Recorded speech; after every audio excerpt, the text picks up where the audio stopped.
लेकिन साथियों पॉलिटी को, क्योंकि ये पूरी राज व्यवस्था है, इलेक्शन होना, इलेक्शन के बाद निर्वाचन में पहुंचना, शपथ लेना, शपथ के तहत सरकार बनाना, ये सब राज व्यवस्था है। और राज व्यवस्था को हम इंडियन पॉलिटी में डिटेल में कवर किए हुए हैं। अगर आपको डिटेल में ये जानकारी लेनी है तो हमारी अपनी पाठशाला एप्लीकेशन है, जहां से जाकर के पूरा एक कोर्स हमने बनाया हुआ है, मात्र इतने कीमत में आप जाकर के उसे ज्वाइन कर सकते हैं। हमारे रिटर्न कंटेंट को जो हम पढ़ाते हैं उसके लिए भी बुक्स बनाई हुई हैं, आप अपने अपने घर पर बिठाकर हैंड रिटन नोट्स के रूप में मंगा सकते हैं। इतना ही नहीं, हमारा कंटेंट अब आपको हमारी वेबसाइट पर भी मिलता है, जहां पर जल्दी ही आपको बहुत सारे टेस्ट उपलब्ध होने वाले हैं। आज के सेशन को सुनने के बाद आप खुद डिसाइड करिएगा कि इंडिया किस तरफ बढ़ चुका है। तो चलिए शुरुआत करते हैं। आज के सेशन में हम चर्चा करने वाले हैं साथियों ऐसी घटना की जिसमें एक व्यक्ति जो खालिस्तान यानी कि एक अलग देश की मांग करता है, खालिस्तान की मांग करता है, और एक ऐसा व्यक्ति जो टेरर फंडिंग के आरोप में जेल में है, वो दोनों व्यक्ति लोकसभा के लिए शपथ ले चुके हैं। एक तरफ चर्चा है अमृतपाल सिंह की, जो कि नेशनल सिक्योरिटी एक्ट एनएसए के तहत असम की डिब्रूगढ़ जेल में बंद था।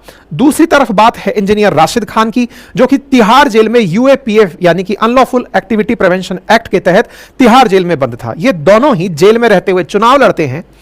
आयरनी देखिए कि इंडिया में जेल में रहकर चुनाव लड़ना तो परमिट है, लेकिन जेल में रहकर वोट नहीं दे सकते आप। हमारे देश में जेल में रहकर चुनाव लड़े जाते हैं, ये चुनाव जीत कर आते हैं और इनको चुनाव जीतने के बाद में जेल में रहते हुए ही पेरोल दी जाती है कि जाइए और आप एमपी की शपथ लीजिए और जाकर के हमारे लोकसभा, जिसके लिए हमें कहा गया है कि प्रत्येक देशवासी को संसदीय व्यवस्था में विश्वास रखना चाहिए, प्रत्येक देशवासी को बाबा साहेब अंबेडकर के द्वारा बनाए गए संविधान में विश्वास रखना चाहिए, उस संविधान पर विश्वास ना रखने वाले व्यक्ति के सम्मान में झुक जाइए।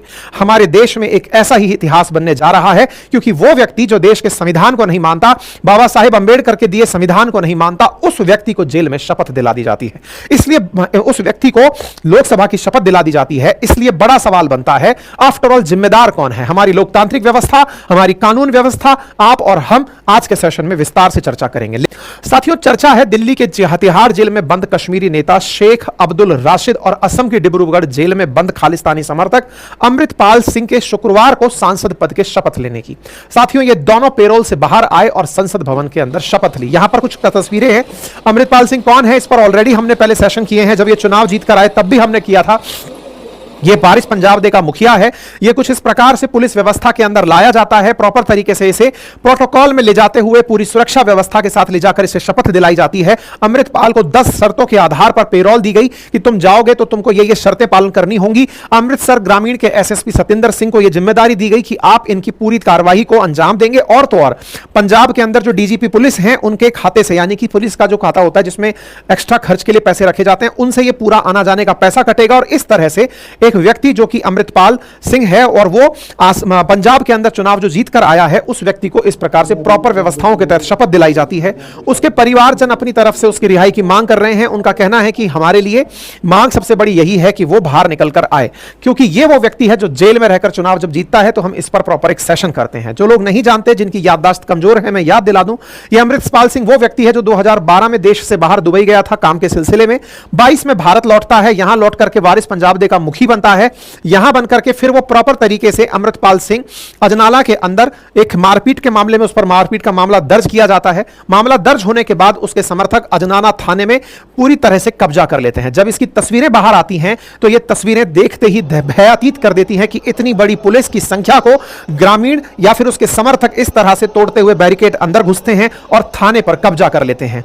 लोकतंत्र में पुलिस को इस तरह से प्रताड़ित होते हुए पहली बार किसी ने इस तरह की तस्वीरों में देखा था। यानी कि पुलिस को पीछे हटना पड़ा था, क्योंकि एक व्यक्ति ने अपने समर्थन में इस तरह की लोगों को जुटाकर देश विरोधी बातें करने के लिए उकसाया और इस तरह का माहौल बनाया। इस व्यक्ति का एक वीडियो बहुत वायरल हो रहा है, जिसमें इंडिया टीवी पे इसने इंटरव्यू दिया और इसने कहा कि इसे पूछा गया कि आप अपने आप को भारत का नागरिक मानते हैं? तो ये कहता है मैं अपने आप को पंजाबी मानता हूं, पंजाब मेरी एथनिसिटी है, पंजाब मेरी नेशनलिटी है, पंजाबी मेरी लैंग्वेज है, पंजाबी मेरा भोजन है, मैं केवल पंजाब मानता हूं। तो बोले पंजाब को क्यों मानते हो? बोले पंजाब इंडिया में भी और पाकिस्तान में भी है। क्या आप इंडिया के कॉन्स्टिट्यूशन को मानते हो? तो इसने आर्ग्यूमेंट दिया दिया, लगता है कि संविधान को यह अपने तरीके से तोड़ मरोड़ के पढ़ता है।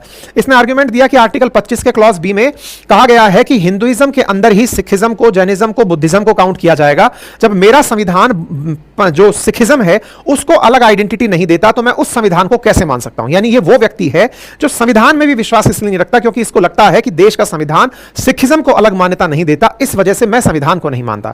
यह देश के संविधान को इग्नोर करने वाला व्यक्ति है और यह व्यक्ति फिलहाल चुनाव जीत कर आता है। यह वो व्यक्ति है जो सही तरीके से यह ठहराता है कि खालिस्तान की मांग तो पंजाब में उठी रही है, बच्चा बच्चा इसकी मांग कर रहा है। जो इसके खिलाफ होता है उसका हश्र इंदिरा गांधी की तरह होता है, क्योंकि आपको मालूम होगा कि इंदिरा गांधी जी का भी कुछ इसी तरह से असैसिनेशन हुआ था जब कुछ खालिस्तानी प्रोटेस्टर्स के द्वारा इस तरह की हरकत की गई थी। साथ ही साथ यह देश के गृह मंत्री को भी अपनी तरफ से धमकी देता है। आपको याद होगा खालिस्तान की बढ़ती मांग को देखकर पंजाब के अंदर ऑपरेशन ब्लू स्टार चलाया गया था, जिससे कि ऑपरेशन ब्लू स्टार के ऊपर भी हमने एक सेशन किया था आपको प्रॉपर तरीके से बताने से, जिसके बाद में मतलब बाई रिएक्शन इंदिरा गांधी जी का असैसिनेशन हुआ था। उनके गनमैन के द्वारा, जो बॉडीगार्ड थे, जो सिख थे, उनके द्वारा उनका असैसिनेशन किया गया था, जिससे देश में काफी सिख विरोधी दंगे उठे थे। यह व्यक्ति कुछ उसी तरह की बातें करता है, अमृतपाल सिंह, और यह पूरी तरह वैसे ही कंसीक्वेंसेस की, अगर कोई खालिस्तान के विरोध में है तो उसे वैसे ही परिणाम भुगतने पड़ेंगे, ऐसी खुलेआम चुनौती देता है। यानी कि यह सत्ता को चुनौती देता है, यह संविधान को चुनौती देता है, यह देश को चुनौती देता है और यह चुनाव जीत कर आता है।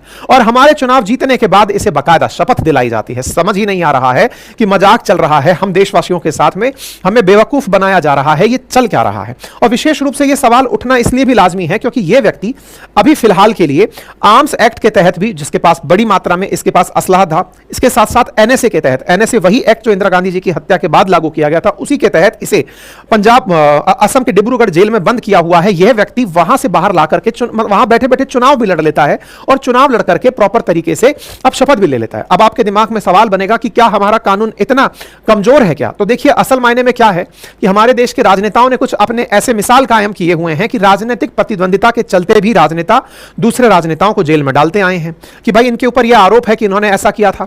तो इतिहास ऐसा रहा है कि इलेक्शन कमीशन ने इससे निपटने के लिए रिप्रेजेंटेशन ऑफ पीपल्स एक्ट 1951 की धारा 8 में यह रखा कि अगर कोई कैदी जेल में बंद है तो वह चुनाव लड़ सकता है, तब तक चुनाव लड़ सकता है जब तक उस पर दोष साबित ना हो जाए। अब बड़ा सवाल यह बनता है कि इस व्यक्ति के ऊपर एनएसए लगा हुआ है, आर्म्स एक्ट लगा हुआ है, तो हमारी जांच व्यवस्था, हमारी न्यायपालिका इतनी पंगु क्यों है? हमारे यहां पर न्यायपालिका क्यों नहीं इतना तत्परता से, तेजी से कार्य करके ऐसे लोग जो खुलेआम प्रमाणित हैं, खुलेआम असलहा रखने के लिए प्रमाणित हैं, खुलेआम देश विरोधी भाषण जिनके उपलब्ध हैं, न्यायपालिका फिर भी इनके केस को सुनने में इतना समय क्यों लगा रही है कि आरोपी को दोषी साबित करने के दौरान ही वो व्यक्ति रिप्रेजेंटेशन ऑफ पीपल एक्ट 1951 की धारा 8 का उपयोग करते हुए चुनाव लड़ लेता है, चुनाव जीत जाता है, ओथ ले